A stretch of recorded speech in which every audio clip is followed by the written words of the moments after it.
That's you said you were going to the Hall as a Raptor. So was there ever a doubt? Yeah. I mean, what does that organization mean to you? And did you Well, have to think about it? well, let's start by saying this. It all started breaking news because Lou Will asked the question. So Lou, like many thanks to you. I mean, it was understood for me, but Lou asked that question and it went viral at that moment. So it was already understood. It was a no-brainer to me. Like I said, that's where it started. I became Vinsanity. I had I learned the ropes and just history and everything started right there. So it only made sense to go in as a Raptor. So Lou, I thank you first for getting the buzz started. But that was it's Toronto or nothing. Toronto or nothing. I always think there's pressure, like with a speech like that, where you basically have to take your whole career into some words and thank everybody in 10 minutes. Like the pressure. Exactly. Right. So the pressure to thank everyone. Did you miss anyone? Did somebody text you afterwards and be like, "Dude, come on, you totally okay"? So how's that work? But so a lot of things. I missed a few people. Like I said, I wanted to preface by saying thank you. I had 261 teammates, so I was not going to be able to mention all of them. So I start there. There's a lot of family. I mean, my family and extended family. So there's so many people. That's why I want to be general in specific situations. I mean, I really thought it out. I wanted to shout out Grant Hill and also Mark Spears, because they were the ones that say, look, take your time with this. They're gonna say it's gonna be 10 minutes. By the time after I finished with Roy Williams, at that point I looked up at the clock. It was 5 minutes and 40 seconds left. I was like, I wasn't even halfway done yet. I was like, nope. But I took my time and I got through it. I was like, this is my moment. I don't get to have this opportunity back. I don't get a redo. And it's like, how can you say 22 years of the NBA, 3 years of college, the Olympics, high school, then you get your family and friends. So I was like, well, they're just gonna have to wave the red flag like my guy Doug Collins. They had the wrap up now sign up there for him, and I was like, it's gonna have to be that. He went on forever. You had to wrap up now, but like, yeah, man, they were. It was crazy, and but I said, I understood the moment, and I understood the closer. I'm like, I'm comfortable being a closer. I've been there before, but at the same time, the pressure of delivering a closing speech was important to me, and there was an art. If you think about it, I was going. I got to the family members, and I happened to scan the room, and I looked up to the left, and she has her. I happened to see her. I was like, oh, and you are in. I love you. You're the best. Like that. It was one of those. Like I was like, yo, this is crazy. But it just caught up in the moment because I had an outline of how I wanted to go about it and things like that, and I was like, I'm just going to speak from the heart. But then I knew pressure situation. This is this speech was like none other. So I started writing, and there was other members, but I was like, you guys will be okay. As long as I got do you know how long your speech was, by the way? Do you know I how heard long it was like 22 minutes. 32 minutes is what I'm being told. 32. Is that true? I don't know. That's what Conrad's telling me in my ear. That's is that okay. possible? That's fine. Hey, it's possible. It didn't seem like it. Dirk forgot his sister, BC, if you remember that. He's Michael Cooper. Michael Cooper forgot his son. Yeah, it was so awkward, bro. His son? That's therapy. Before he walked off, therapy. Before he walked off, he came back. He's like, "Hey, by the way, my youngest son, man, I love you." I was like, "Yo, that's right. Do not get your mom and your kids, man." Like I was like, kids got to be first on the list along with mom and dad. They got to be first. On the list.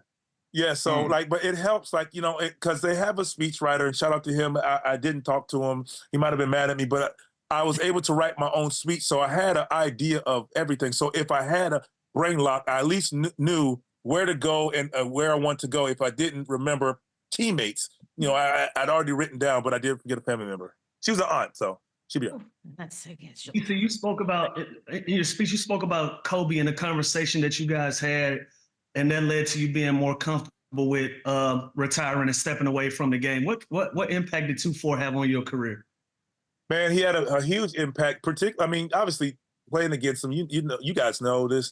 How fierce of a competitor. We played AAU ball together. Every time we laced up against each other, it wasn't no off day by any means. But like I said in the speech, I said, if anyone could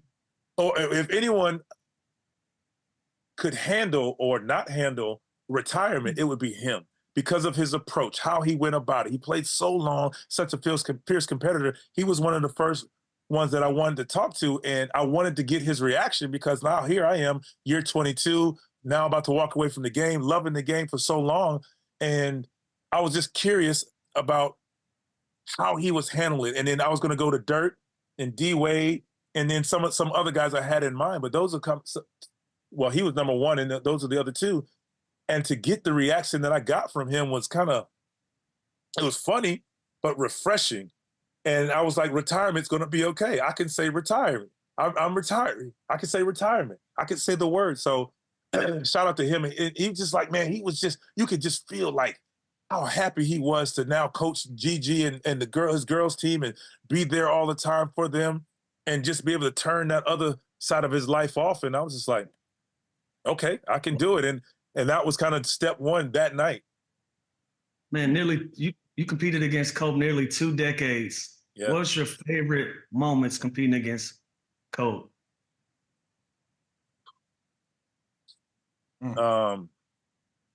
Okay. Well, one of the moments of us going back and forth, we were about to fight, like literally in each other place in LA, I remember. And you know what? Playing against him I was in Memphis, his last game.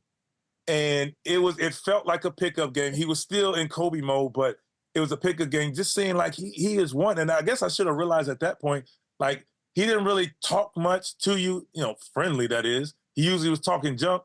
But that game, like, he hit me with a pump fake. I remember on the left side of the baseline, hit me with a pump fake, and I'm skying. I'm trying to send this ball in the stands.